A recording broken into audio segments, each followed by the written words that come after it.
Hermanos, abrimos nuestras Biblias en el libro de Efesios. Queremos continuar esta serie que nos va a ocupar, ¿verdad?, por varias semanas, quizás varios meses en este libro, el libro de Efesios. Vamos a abrir nuestras Biblias en el capítulo 1. Vamos a leer una vez más esta mañana los versículos 7 al 11. Efesios capítulo 1, versículos 7 al 11. Dice así su palabra: en quien tenemos redención por su sangre, el perdón de pecados, según las riquezas de su gracia, que hizo sobreabundar para con nosotros en toda sabiduría e inteligencia, dándonos a conocer el misterio de su voluntad, según su beneplácito, el cual se había propuesto en sí mismo de reunir todas las cosas en Cristo, en la dispensación del cumplimiento de los tiempos, así las que están en los cielos como las que están en la tierra. En él asimismo tuvimos herencia, habiendo sido predestinados conforme al propósito del que hace todas las cosas según el designio de su voluntad. El Señor va a añadir su bendición a la lectura y a la exposición de su palabra en esta mañana. Amén. Hermanos, hemos titulado estos pasajes, estos versículos de Efesios capítulo 1, las riquezas de su gracia. Y nosotros decíamos el domingo pasado, hemos estado hablando de la bendición espiritual en Cristo, de que el pueblo de Dios es un pueblo bendecido. Y la palabra de Dios en este capítulo nos empieza a explicar cuál es la bendición y la describe en términos de riquezas. Y dice que son las riquezas de su gracia. Nosotros sabemos, ¿verdad?, que en este mundo pueden haber grandes riquezas, riquezas en términos materiales y de dinero. Pero dice la palabra de Dios que nosotros somos ricos, número uno. La identificación del creyente es como alguien que es rico. Pero hemos hablado que esta riqueza es espiritual. Y para poder darnos cuenta de nuestra riqueza, nos tenemos que dar cuenta de su gracia. Porque dice en el versículo 7, en quien tenemos redención por su sangre, el perdón de pecados, según las riquezas de su gracia. Tenemos un pueblo hoy que no entiende la riqueza y la prosperidad del evangelio porque ha perdido el enfoque de dónde están estas riquezas. Y por lo tanto tenemos personas que dicen, bueno, yo soy rico como creyente porque Dios a mí me da salud. O yo soy rico porque Dios a mí me da trabajo. O porque me bendice y me prospera materialmente. Y nosotros decimos que nuestro Dios en su infinita misericordia y en su plan soberano nos da trabajo, ¿verdad? Y nos ayuda con nuestra salud en su plan. Pero también decimos que el creyente está expuesto a toda vicisitud y sufrimiento en este mundo como los demás. Dios no nos ha prometido en este mundo salud. ¿Sabías tú eso? Yo sé que oímos hoy que el creyente tiene que estar saludable. Pero en ningún lugar en la palabra dice que Él ha prometido que vamos a estar saludables siempre. Dios no nos ha prometido en este mundo abundancia de bienes materiales. En ningún lugar en la palabra dice eso. Dios no nos ha prometido una vida libre de problemas y de dificultad. Por eso es que cuando hay un pueblo que está enfocado ahí en la salud, en la prosperidad material o en la falta de problemas, cuando los tenemos y pasamos por grandes pruebas, decimos hay algo que está mal. hay algo que está mal en mi vida. O hay algo, Dios está fallando. Hay algo que no está saliendo como debiera salir. Pero hermanos, el apóstol Pablo hoy nos enseña que nosotros tenemos una bendición que es espiritual y que tenemos riquezas, dice, de su gracia. El Señor nos prometió algo, esto sí lo prometió. En el mundo tendréis. ¿Y por qué nos sorprendemos? Si es algo que el Señor nos prometió, en el sentido de decir, mientras vivan en este mundo, van a estar expuestos ¿a qué? Aflicciones. Van a estar expuestos a la enfermedad.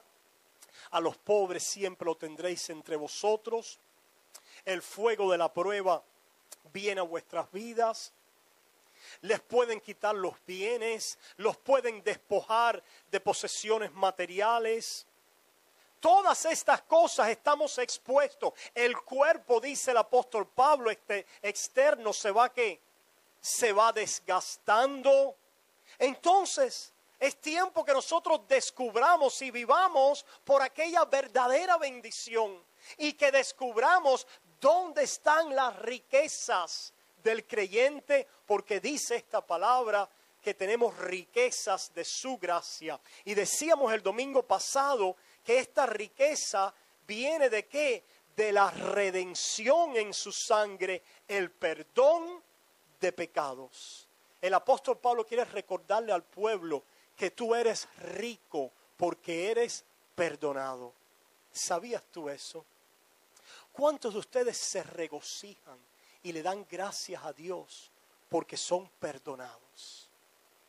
Dame a una persona enferma que se sepa perdonado y usted va a tener a una persona en victoria. Dame a una persona en prueba que se sepa perdonada y usted va a ver a un cristiano en victoria. Dame a alguien que esté pasando escasez o necesidad, pero que se sepa perdonado y usted va a ver a un creyente en victoria. La necesidad fundamental del pecador es ser librado de la ira venidera. Es que nosotros andábamos en la corriente de este mundo, siguiendo al príncipe de este mundo, en pecado, en ignorancia en nuestra carne, siendo hijos de la ira. Pero un día el Señor nos alcanzó. Un día el Señor reveló las riquezas de su gracia. Si se fijan, lo hizo no porque lo merecíamos. Lo hizo no porque no vio nada bueno en ti, ni en tu corazón, ni en tu vida. Son riquezas de su gracia. No lo merecemos. Y un día, porque Él hace 2000 años entregó a su Hijo en la cruz del Calvario a favor de pecadores, por la gracia de Dios ahora el Espíritu Santo ha venido a tu vida y te ha dado fe, arrepentimiento para poder ver al Señor como tu Salvador, y te ha librado de la ira venidera y te ha perdonado. Decía el salmista David: bienaventurado el hombre a quien Jehová no culpa de iniquidad, de pecados. ¿Qué quiere decir esa palabra bienaventurado? Feliz. ¿Quién es el hombre y la mujer feliz? El que se sabe perdonado. Decíamos y hablamos el domingo pasado allá en Colosenses capítulo 2 que el perdón tiene que ver con deudas, que nosotros éramos deudores delante de Dios. Hemos amasado una gran deuda que es impagable, la deuda de nuestros pecados, impagable por nosotros mismos. Porque dice la palabra de Dios que para pagar la deuda tenemos que ser santos y justos y perfectos, o tenemos que morir, porque la paga del pecado es muerte. Pero hemos recibido la bendición de que Cristo Jesús vino, y leímos en Colosenses 2 el domingo pasado, que dice que Él clavó el acta que nos era contraria de nuestros pecados, aquella ley que una y otra vez nos mostraba: tú eres pecador, tú le debes a Dios, estás bajo condena. El Señor Jesús vino y se interpuso en esa ley y dijo: yo voy a tomar la obligación. ¿Alguna vez usted ha estado en algún lugar, en un restaurante o algo, y alguien le ha dicho: déjame pagar por ti? la cuenta, ¿verdad que sí? ¿A cuánto nos gusta eso? Que nos paguen la cuenta. Pues hermanos, eso simplemente es una ilustración de lo que Cristo ha hecho. Y el pueblo no lo conoce bien. El pueblo no conoce lo que Cristo ha hecho, porque todavía piensan que tienen que pagarla con su obediencia para ser aceptados por Dios. Lo que Cristo ha hecho, lo cual trae y revela riquezas de favor, de gracia no merecida, es que jamás íbamos a poder proveerle a Dios una obediencia perfecta. Y Él es santo y justo y la demanda. Él es justo en demandarla porque Él es santo y perfecto, pero también es grande en misericordia y por su misericordia cogió la deuda de su pueblo. Imagínense mi deuda solamente, pero imagínense que ahora cojamos toda la deuda de todo el pueblo de Dios. ¿Cuán grande será esa deuda de iniquidad y de pecados? Ustedes pueden entonces empezar a entender a qué vino Cristo y cómo es que Cristo ya venció quitando de en medio el pecado y la muerte a favor de su pueblo. ¿Cómo lo hizo? Cuando Él dijo, dame a mí la deuda. Él lo menciona de esta manera: voy a beber la copa del cáliz de Dios. ¿Recuerdan en aquellos momentos antes de ir a la cruz, cuando el Señor lloró lágrimas de sangre y dijo, si es posible, pasa de mí esta copa? ¿Qué estaba haciendo Dios por su pueblo en Cristo Jesús?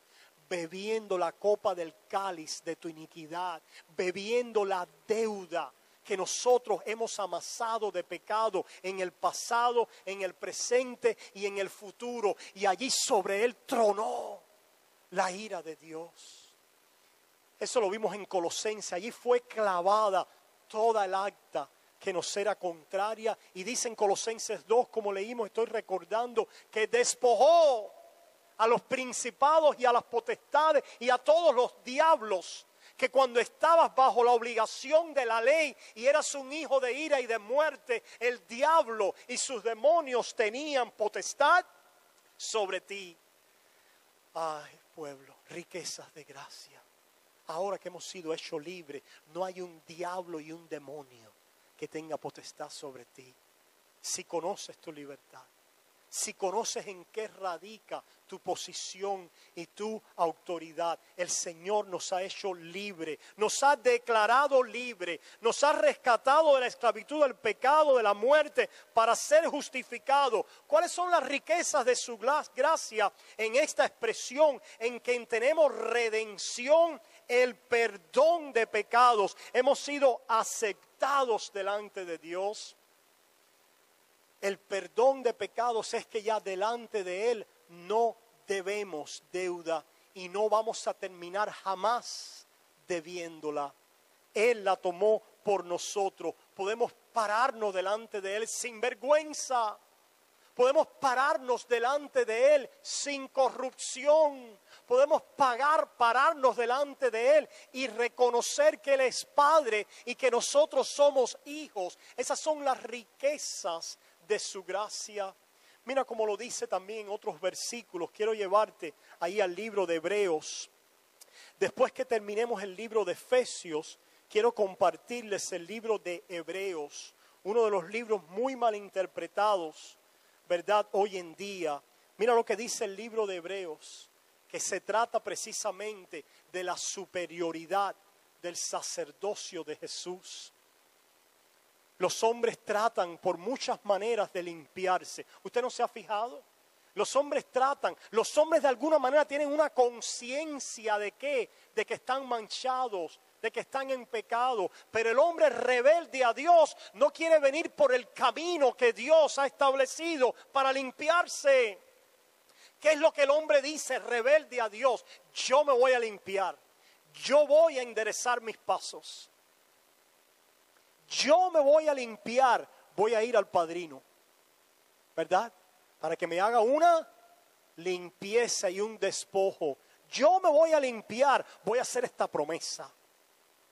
Yo voy a hacer este esfuerzo.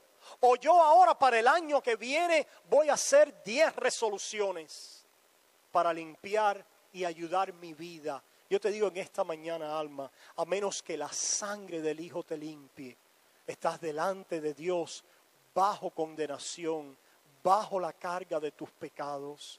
Pero mira la redención. ¿Qué quiere decir redención? La liberación. Es la idea de un esclavo. Estaba en cadenas y ahora he sido libre. ¿Cómo es que Dios lo ha hecho? Esta es tu bendición, pueblo. Esto es lo que nada ni nadie te puede quitar.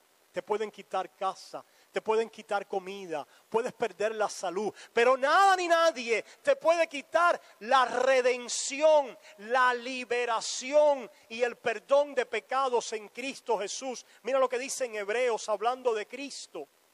Allí en Hebreos capítulo 1, en el versículo 3, mira lo que dice. Hebreos capítulo 1, versículo 3, hablando de Jesús, y dice así: el cual, siendo el resplandor de su gloria, de la gloria de Dios, y la imagen misma de su sustancia, y quien sustenta todas las cosas con la palabra de su poder, habiendo efectuado la purificación de nuestros pecados. Déjame leer eso otra vez.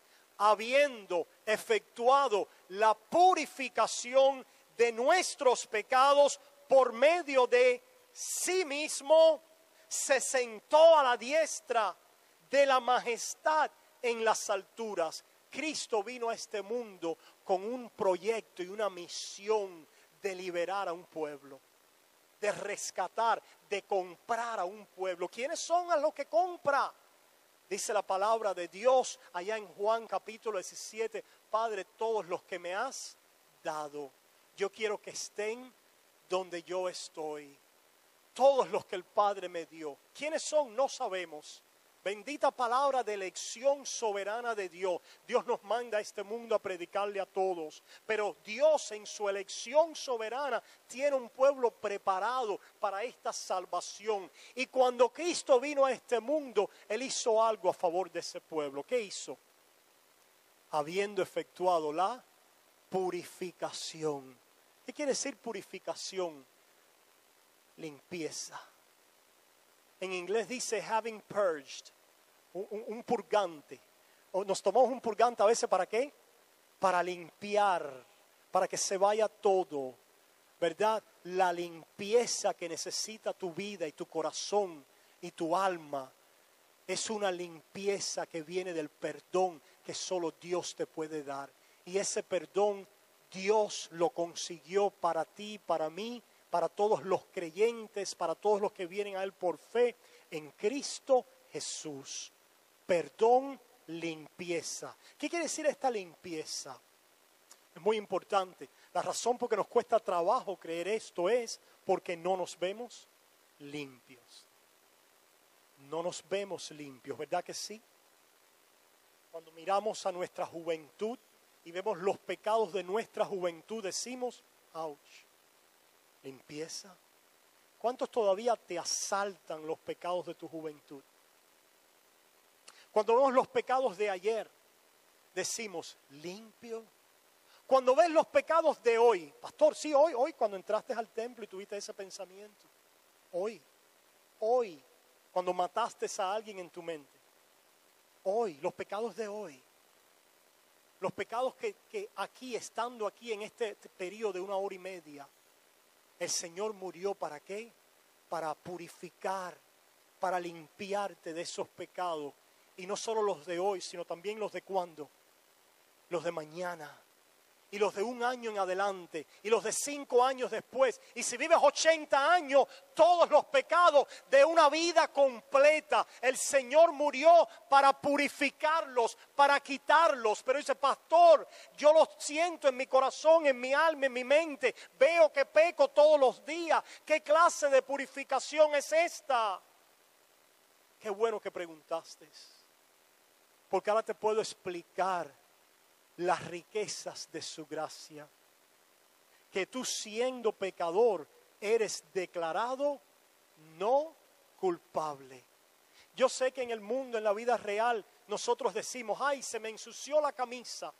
Se me ensució de café, por ejemplo. ¿Verdad que las manchas de café son difíciles, ¿verdad?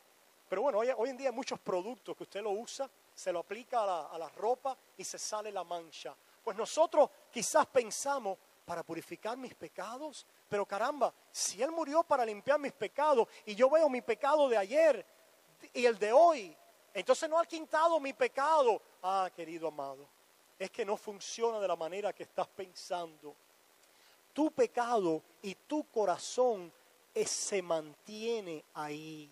Tú sigues siendo un pecador. ¿Sabías eso?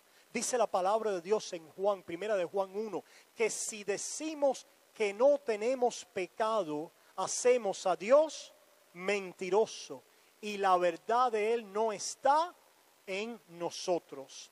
Nosotros los creyentes somos aquellos que confesamos que tenemos pecado. Somos aquellos que ahora por su espíritu no nos agrada el pecado. Luchamos contra el pecado, pero nunca en este mundo vamos a estar ¿qué? Libres de pecado. Así que por mucho que tú trates de ¿qué? De lavar y de enjuagar tu mancha en tus fuerzas y de purificarte en ti mismo y de tratar de quitar la mancha de pecado no se va así. La mancha de pecado ha sido cubierta con una justicia perfecta. Y esto es lo que ha sucedido. El Señor Jesús tomó tu lugar. Por esa mancha tú debías morir. Pero el Señor Jesús se interpuso y dijo, mátame a mí. Se requería que no hubiera mancha para entrar en el cielo. Y el Señor Jesús, que dice que está ¿dónde? Intercediendo. ¿Sabe por qué vas al cielo? Porque Él tomó tu lugar para cubrir tu mancha. Se puso delante de la mancha. La mancha está ahí. Lo que hay uno que está ¿cómo? Delante de ti. La mancha está ahí, pero hay uno que está ¿cómo? Al lado de ti. Si hemos pecado, ¿a qué? Abogado tenemos para con Dios. La mancha está ahí, pero tú tienes que quitar los ojos de tu mancha y ponerlo ¿dónde? En el abogado que está al lado, en aquel que dice que camina a tu lado, en aquel que se puso delante, en aquel que no solo murió para cubrir y pagar tu mancha, pero dice, habiendo muerto, resucitó y ahora está a la diestra de Dios e intercede por nosotros. ¿Haciendo qué? Ese es mío, ese es mío. Ese está bajo mi sangre. Ese viene aquí. Padre, todos los que me diste, quiero que ellos estén donde yo estoy para que vean mi gloria. Esa justicia, porque se necesitaba perfección para entrar al cielo. Y hay uno en el cielo que entró a tu nombre. A tu nombre. Hay uno en el cielo que entró habiendo comprado tu nombre, habiendo dicho este es mío, a este yo lo gané, lo compré con mi sangre, a precio de sangre me entregué, Padre, para que no se vean las manchas, para que ya no esté delante de ti culpable, en vergüenza y en corrupción, para que ahora podamos declararlo no culpable porque está en mí. Esa es la doctrina hoy que mucha gente en el pueblo de Dios no entiende. La bendición de la justificación. Aquello que David dijo, bienaventurado el hombre a quien tú no culpas de iniquidad. ¿Qué entiende David? Yo soy culpable, pero soy feliz porque no me culpas. ¿Y por qué no me culpas? Porque alguien tomó la culpa por mí. Y eso el Espíritu lo trae a nuestra vida, que es la fe. La fe en aquel que tomó mi culpa, que pagó mi muerte, que vivió la vida que yo no podía vivir perfecta. Y ahora cuando yo veo ese sacrificio, esas heridas, esa muerte, esa condenación y esa vida y esa resurrección, y yo creo en Él, por la gracia de Dios y su Espíritu, y hoy la convicción de que soy perdonado, como decía Jenny, ¿verdad? Me vino una convicción de que soy perdonada. Eres feliz, Jenny. Has encontrado la felicidad. La felicidad de sabernos reconciliados con nuestro Creador en el plan que Él tuvo para venir a salvarnos en amor. Y ahora al saberme perdonado, dice la palabra de Dios que el que es perdonado ama mucho. El que se sabe más perdonado ama más todavía. Mientras más grande sea la deuda que tú sabías que debía, más grande vas a experimentar y conocer el perdón que te ha sido dado. ¿Sabes qué pasa? Que algunos de nosotros pensamos que Dios no tuvo mucho que perdonarnos. Y por eso amamos, ¿qué? Poquito. Pero a la medida que la revelación de Dios nos dé cuenta delante de la ley perfecta de Dios, que es el martillo de Dios, para que toda lengua se cierre y todo el mundo quede bajo culpabilidad, los 10 mandamientos solamente, cuando eres presentado delante de esos 10 mandamientos, si vas delante de la presencia de Dios al juicio y quieres pagar tú la deuda, y quieres decir, yo con mi obediencia, Dios me va a aceptar, escucha pueblo, vas a quedar condenado.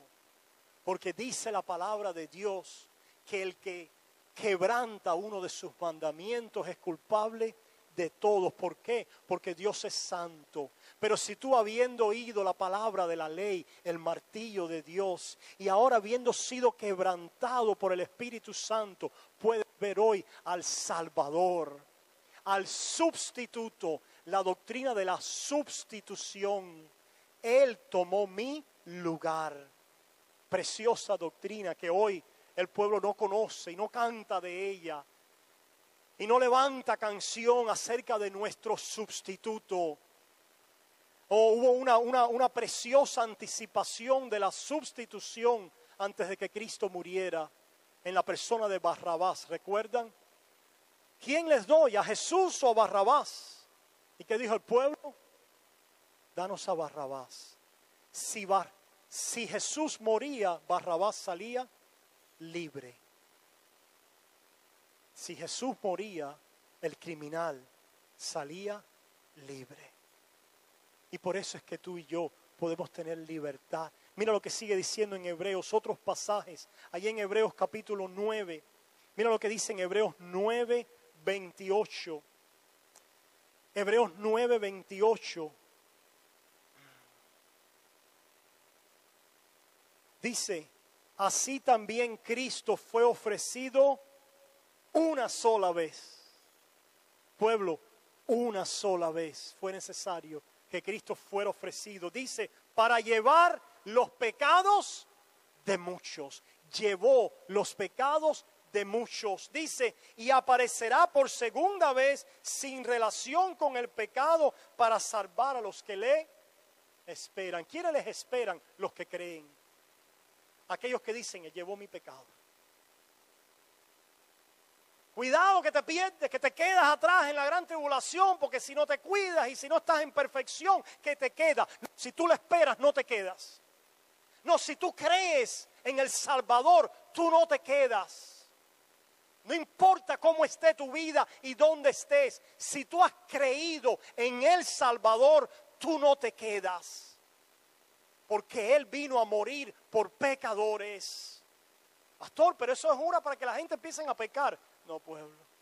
El Hijo de Dios, aunque vamos a seguir pecando, el Hijo de Dios que ha conocido el amor y el perdón de Dios, lo menos que quiere es pecar. El Hijo de Dios lo que quiere es agradar a su Señor porque le espera. Porque aguarda, porque necesita la venida de Él, porque aguarda a aquel que lo ha limpiado, que lo ha perdonado, porque ahora por el Espíritu se da cuenta a quién Él pertenece, que es un hijo de luz y no un hijo de tinieblas, que es un hijo de vida y no un hijo de muerte, y ahora ama a Jesús. ¿Sabe por qué no vas a pecar? Cuando ames a Jesús. ¿Cómo va a disminuir el pecado en tu vida? Cuando ames a Jesús. Donde nadie te ve, cuando tú digas, mi Señor es precioso y no quiero caer en este pecado porque lo amo a Él. ¿Y sabe cuándo lo vas a amar? Cuando te conozcas perdonada y perdonado en Él. Perdonado en Él. Mira lo que dice este pasaje. Aquí en el 9:28 aparece. Dice que Él fue ofrecido una sola vez para llevar los pecados de muchos. Mira lo que dice también en Hebreos 10, en el versículo 10. en esa voluntad, la del Hijo, en su sacrificio, Hebreos 10:10, somos santificados mediante la obediencia mía. Somos santificados mediante mi esfuerzo. Escucha, pueblo, la verdad que puede liberarte a caminar en santidad. Escucha, pueblo, dice, en esa ofrenda en esa voluntad somos santificados mediante la ofrenda del cuerpo de Jesucristo, Jesucristo hecha una vez para siempre. Mira lo que dice en el 14, porque con una sola ofrenda les dio una ayudita para que ellos se perfeccionaran. Eso es lo que dice. Les dio una manito, es lo que dice el pasaje. Dice, porque con una sola ofrenda hizo perfectos, mientras se porten bien, mientras obedezcan todos los mandamientos. Eso es lo que dice. Con una sola ofrenda hizo perfectos para siempre a los santificados. Pastor, yo no estoy santificado. Sí, hijo.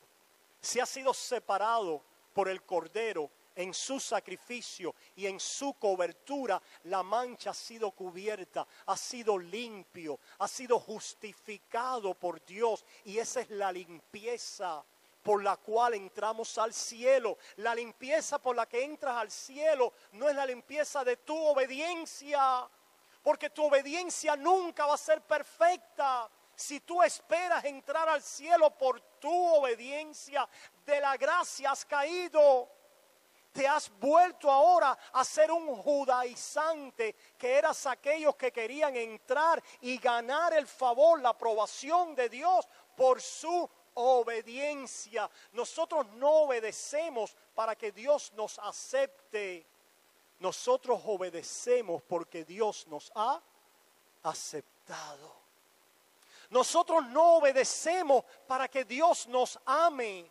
Nosotros obedecemos porque Dios nos ha amado. ¿Se dan cuenta cómo funciona la fe cristiana? A diferencia de la corrupción del enemigo de este evangelio a diestra y a siniestra, déjeme dejarle con un versículo más allá en 2 de Corintios. Vayamos a 2 de Corintios, capítulo 4, para comenzar a concluir en esta mañana. Allí en 2 de Corintios, mira, pueblo, allí en 2 de Corintios, capítulo 5, en 2 de Corintios capítulo 5, versículo 21. Dice así, 2 de Corintios 5, 21. Al que no conoció pecado, por nosotros lo hizo pecado. Pregunta, Cristo murió como un pecador, ¿verdad que sí? Murió como un pecador, ¿sí o no? Y Él hizo pecado. El que moría en la cruz tenía que tener una mancha en Él. Porque ¿quiénes son los que debían morir bajo la ira de Dios? Los que llevan una mancha en sí mismos. Pero Cristo no la tenía. ¿Se dan cuenta? Al que no conoció pecado, al que no tenía mancha, se le cargó a la cuenta una mancha. Tú no tienes mancha, pero te voy a tratar como un manchado. Tú no eres pecador, pero te voy a tratar como un pecador. Tú no eres un condenado y un maldito, pero te voy a tratar como un maldito. ¿Se dan cuenta? No eres, pero te trato de esta manera. Seguimos leyendo ahora la otra parte del pasaje. Dice, al que no conoció pecado, por nosotros lo hizo pecado. ¿Están listos ahora? Para que nosotros fuésemos hechos justicia de Dios en Él. Se dieron cuenta que Cristo no tenía pecado, pero fue tratado como un pecador. Nosotros tenemos pecado, pero somos tratados como santos. Se dan cuenta, en la misma manera que Jesucristo, el cual no conoció pecado, fue tratado como un pecador, nosotros que hemos conocido pecado, somos tratados como santos. Esta es la doctrina de lo que conocía David.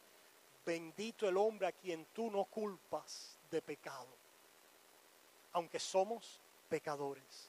En otras palabras, se nos ha cargado a nuestra cuenta, a nuestro favor, la justicia perfecta de Jesús. A Él se le cargó mi justicia imperfecta, no justicia. Se le cargó todas mis iniquidades a su cuenta, a su tarjeta de crédito. Se le cargaron todos mis pecados, pero a mi cuenta ha sido cargado ¿qué? La justicia de Jesucristo. Esta es, hermanos, las riquezas de la gloria de su gracia. Por eso es que tú y yo somos ricos. Esta es la diferencia entre el verdadero evangelio y el evangelio de este mundo, de la falsa religión y del falso cristianismo que dice lo siguiente. Y los quiero dejar con esto. ¿Por qué hacemos énfasis en esto? Porque hay un contraste entre muchos que todavía hablan de Cristo, pero no tienen el evangelio de Cristo, tienen otro evangelio. Hay algunos que dicen, oh sí, Cristo vino a este mundo y Él mostró gracia y Él hizo algo por ti, pero ahora tú tienes que hacer el resto. Sí, Él te da el primer empujoncito, pero ahora tú tienes que correr la otra distancia. Sí, Él te ayuda, pero ahora tú tienes que ayudarte. Si no obedeces ahora, aunque estás en Él supuestamente y tienes fe, pero si tú no te mantienes en todos los mandamientos de la ley, vas a perder tu salvación. Hay pecados en tu vida que te pueden mandar al infierno. Si tú no tienes cuidado de vivir una vida de obediencia en Él y de guardarte para Él, pierdes la bendición. ¿Se dan cuenta, pueblo? Esta doctrina ha estado con nosotros por ya varios tiempos, por un par de siglos, y por supuesto entre nosotros hoy abunda desde grandes púlpitos, y inclusive está arrasando a iglesias que antes conocían la gracia de Dios, que conocían la seguridad del evangelio en Cristo Jesús por la obra que Él ha hecho. Se resume en esto: tú eres salvo no por lo que tú hagas, sino por lo que Cristo ha hecho por ti, y eres salvo a través de la fe en lo que Él ha hecho por ti. Jesús dijo: el que cree tiene vida eterna. Pastor, ¿está usted diciendo con eso que no importa cómo vivamos? No. ¿Está usted diciendo con eso que ahora a pecar porque estamos en la gracia? No. Lo que estamos diciendo con esto es que podemos tener seguridad de nuestra relación con Dios solo por la fe en Él. Que cuando lo miramos a Él, si hay en ti seguridad de que tú eres un pecador, pero tienes un gran Salvador, tú eres salvo. Y el resultado de esta fe es que el Hijo de Dios, por el perdón que ha recibido, al que mucho le es perdonado, ama mucho. El caminar en obediencia a la ley viene precisamente de conocerme perdonado, no de que voy a tratar de obedecer para ver si Dios me justifica. Hermanos, las religiones, todas las religiones de este mundo tienen ese sistema. Los elementos rudimentarios del mundo y de Satanás son religiones de obra. Yo hago algo o coopero con Dios o trato de hacer algo para que Dios me acepte. El verdadero cristianismo es: Cristo lo ha hecho todo por ti y en la cruz dijo: terminado es. Y ahora tú, a través de la fe, confiando en el sustituto y en el perfecto, has encontrado gracia, perdón de pecados, felicidad eterna en Él. Yo me pregunto si esa es tu fe. ¿Cuántos de ustedes en esta mañana dicen, pastor, mi fe estaba confundida? Yo pensaba que era por algo en mí o por algo que yo hacía. Yo pensaba que yo tenía que ganarme el favor de Dios. Y hoy tú puedes, con la palabra que te hemos predicado, tú puedes darte cuenta que con una sola ofrenda tú has sido hecho perfecto delante de Dios. No delante de tus ojos. Delante de tus ojos sigue siendo ¿qué? Imperfecto, pero el justo por la fe vivirá. ¿Qué quiere decir esto? El justo vive por mi estatus delante de Dios. Él me mira perfecto. Él me mira santo. Él me mira justificado. Por eso dice Pablo, y les dejo una vez más con esta última cita. Mira lo que dice Pablo ahí en Gálatas capítulo 2. Y así somos llamados a vivir. Ahí en Gálatas 2. Terminamos con esta cita. ¿Dónde está mi pianista? Se me fue. Gálatas capítulo 2. Esto es lo que sabía Pablo, que le dice a los Gálatas. Vamos a empezar a estudiar la epístola a los Gálatas. No te la pierdas. Si estas cosas que yo he hablado hoy te chocan, es porque tú no has entendido el Evangelio de Dios. Lo vas a entender mejor a través del estudio de Efesios, del estudio de Gálatas. Vas a poder ver tu salvación y entonces vas a danzar en el Señor. Entonces te vas a regocijar en Él. Mira lo que dice el apóstol Pablo en Gálatas 2. Sabiendo que el hombre no es justificado por las obras de la ley, sino por la fe de Jesucristo. Nosotros también hemos creído en Jesucristo para ser justificados por la fe de Cristo y no por las obras de la ley, por cuanto por las obras de la ley nadie será justificado. Mira lo que dice el 19. Porque yo por la ley soy muerto para la ley. ¿Qué quiere decir eso? La ley te mató y ya tú moriste si estás en Cristo. ¿Cuál es la función de la ley? Condenarte. Y te condenó y le pagaste a la ley. ¿Cómo le pagaste? En la muerte de Cristo. Sigue diciendo, porque yo por la ley soy muerto para la ley, a fin de vivir para Dios. Nadie que no pase por el martillo de esa ley puede vivir para Dios. La ley te martilla primero y o mueres en Cristo a esa ley o le pagas en tu carne lo que le debes a Dios en esa ley. Y dice el apóstol Pablo, ya por la ley soy muerto para la ley a fin de vivir para Dios. Y ahora explica, con Cristo estoy juntamente crucificado. Esto no es que tienes que crucificarte cada día. Ya estás crucificado. Lo que tienes que hacer es creerlo. Romanos 6.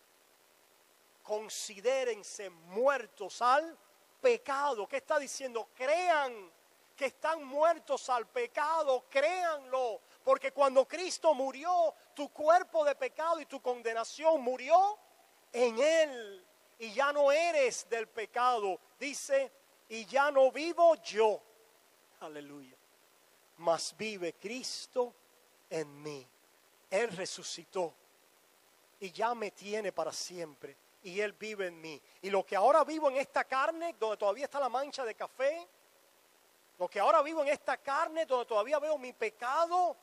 Lo vivo en la fe del Hijo de Dios, como Él me ve, como Él se relaciona conmigo en Cristo. Lo vivo en la fe del Hijo de Dios, el cual me amó. ¿Cuántos se saben amados? ¿Cuántos se saben amados hoy? Por el Padre Celestial. Oh alma, alma pecadora y triste. Si hoy estás cargado, si hoy estás atribulado, si hoy tú padeces y no sabes por qué, yo te quiero decir en esta mañana que si el Espíritu hoy te da un destello de a dónde tienes que correr. Y tú puedes oír hoy a un Jesús que dice, venid a mí los que estáis trabajados y cargados, que yo os haré descansar. Este es el descanso espiritual de aquellos que tratan y tratan de obedecer a Dios para ser aceptos, pero ahora por la fe corren a Cristo, donde hay perdón y aceptación. Y mira lo que pasa después. Si ese eres tú, el Señor te está diciendo hoy: ven a mí. Ven a mi corazón, oh Cristo, pues en Él hay lugar para ti. Ven a mi corazón, oh Cristo, ven, pues en Él hay lugar para ti. Ahora el alma que así ve a Cristo le dice: ven, ven a mi corazón, te necesito, sálvame. Y ahora aprendemos esto que dice Jesús, que dice: tomad mi yugo sobre vosotros. ¡Ay, qué difícil es la vida cristiana! Mentira. Es difícil si estás viviendo para tratar de qué, de ser aceptado en tu obediencia. Pero eso no es lo que dice Jesús. El Señor no dice que es difícil. Los hombres en legalismo dicen que es difícil. Pero Jesús dice: tomad mi yugo sobre vosotros, porque mi yugo es y ligera mi carga. El evangelio, pueblo. El Señor te dice: si ahora por la fe yo estoy unido a ti, yo te voy a llevar hasta el final y vas a perseverar en mí y voy a dar en ti frutos cada día de justicia. Y cada vez que caiga, 7 veces cae el justo y 7 veces se levantará. Y cada vez que tropieces, ahí estoy para recordarte una y otra vez: eres mío, me entregué por ti y para siempre te amaré. Oramos. Amante Padre, gracias por tu evangelio. Riquezas de gracia. Padre, con la ayuda de tu Espíritu y tu palabra hoy, yo he tratado de entrar a este pueblo al banco celestial, el banco de los cielos, donde por la fe tenemos, dice este pasaje, herencia. Padre, yo te ruego que estas herencias a través de tu Espíritu de la fe se haga real en el corazón de un pueblo y que se levanten con fervor a amarte, a servirte y a entregarse a ti cada día en obediencia, en santidad y solo por amor y agradecimiento, porque me amaste y te entregaste por mí. Y el pueblo de Dios dice: amén, amén y amén. Gloria a Dios.